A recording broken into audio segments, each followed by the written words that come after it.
let's first find the slope. We'll call this x1, y1, x2, y2. I always start out by labeling them.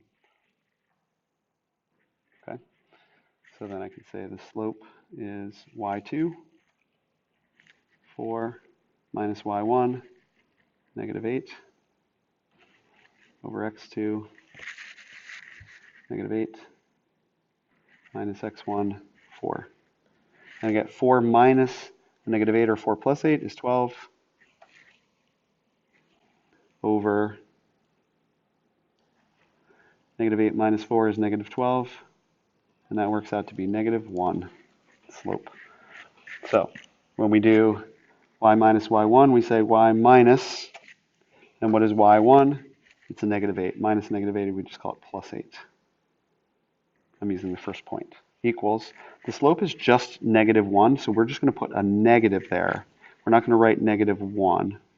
You could put negative 1, but you're not going to see it like that in your problems that are given to you, so we're going to not write it like that either, because if we write it the way that we know that we're going to see it, then you just get used to seeing it and knowing what it means.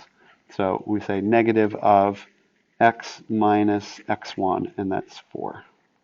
Okay, so that is point slope form. Now, we distribute that negative through. We say y plus 8 equals negative x plus 4,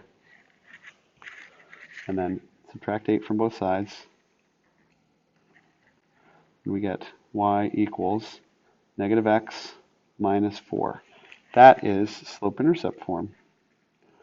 And then the last thing that we need to do is there's no fractions to clear. That's good.